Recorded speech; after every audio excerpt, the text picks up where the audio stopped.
Cette formation, je me sens extrêmement chanceuse. Comme on dit en anglais, one in a kind experience. Parce qu'il n'y a pas une autre formation comme ça en Côte d'Ivoire. La qualité des cours qui sont disposés, les professeurs, c'est des gens qui ont de l'expérience, de l'expertise dans l'industrie. Et sincèrement, je suis vraiment reconnaissante d'être ici.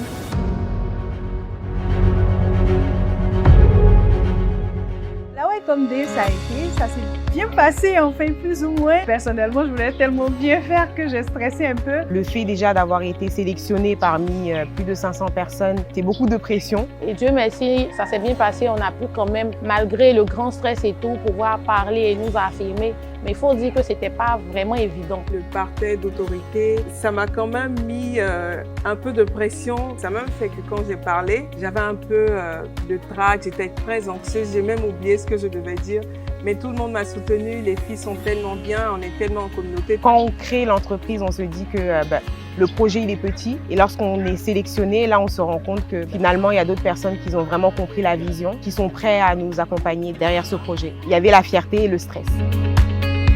On a commencé par un brainstorming avec la Fondation CEFIS. On a eu aussi le discours de la présidente. C'était une discussion assez brève, mais déjà, elle nous a dit des trucs assez intéressants. Par exemple, moi j'ai appris qu'il fallait beaucoup travailler sur le personal branding, chose que je ne faisais pas avant. Je me contentais juste de mettre les motos et les livrets en visuel. Donc c'était vraiment un moment d'apprentissage, de culture générale. L'après-midi, on a eu un autre cours, l'accélération de business avec le professeur Oundri. C'est très intéressant. Pour moi qui ai déjà fait des études de business, je me disais que ça allait être des trucs que je connaissais déjà, mais je me suis rendu compte qu'il y a plein de nouvelles choses encore que j'ai appris. Faire en sorte que notre société, notre entreprise puisse être une solution à un problème, le résultat d'un désir chez un client. Il nous a montré donc différentes étapes, différents points qui pourraient permettre à notre activité d'être beaucoup plus efficace, de valoriser un peu plus nos produits.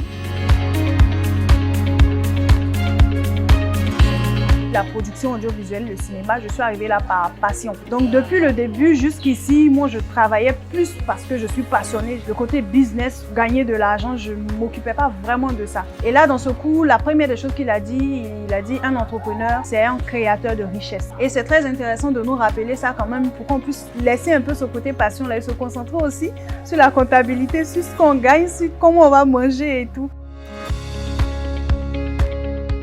On nous a permis d'avoir 3 semaines en retrait pour un renouveau. Donc le cadre est tellement enchanteur. Pour nous qui avons laissé nos activités avec un grand effectif, qui avons l'habitude d'entendre beaucoup de bruit, c'est l'occasion de marquer une pause, de réfléchir, de trouver de nouvelles passions, de trouver de nouvelles motivations. Rentrer à la maison, venir passer la journée ici et rentrer à la maison, ça te met directement dans 2 réalités totalement différentes. J'avais pris des vidéos et je l'avais postées sur mes réseaux sociaux. Et j'avais des amis qui me demandaient « Tu es à Abidjan? Tu es en Côte d'Ivoire ?» Je dis « Oui, c'est à Abidjan. » Parce que l'endroit est très, très beau et très apaisant. On est au milieu de la nature, on a une piscine, on a une gym très bien équipée, des cours de danse. Sincèrement, en plus de la formation, certes aujourd'hui même on a mangé du couscous, du riz, du poulet avec. Sincèrement, je suis bluffée parce que il n'y a pas d'autre programme comme ça, au fait. Un programme où on vous prend 3 semaines en présentiel, presque 1 mois, et on vous loge dans ce genre de conditions-là. Sincèrement, il y a eu un travail qui a été vraiment abattu derrière. Et j'aimerais dire encore merci à la Fondation CEFIS et à tous ses partenaires. Alors aujourd'hui, je voulais m'adresser à une jeune femme. Si j'ai retenu une chose de la première discussion qu'on a eue avec la présidente Sephora Kodjo, elle a utilisé un thème be agressive. Be agressive, c'est dans le sens de faut forcer les choses, faut prendre le devant des choses, faut oser. Les programmes sont tellement alléchants que ce qu'on nous apprend ici mérite vraiment d'être vécu et je vous encourage toutes à postuler autant de fois que vous pouvez. N'attendez pas d'avoir exactement tout le projet devant vous parce que au fil du temps, ça s'améliore, ça se peaufine. On s'est toutes retrouvées dans une phase où pendant 1 an, voire 2 ans, pour certaines 3 ans, on réfléchissait sur un projet et c'est à la 4e année ou la 2e année que finalement ça s'est concrétisé. Mais le plus important, ça a été de commencer.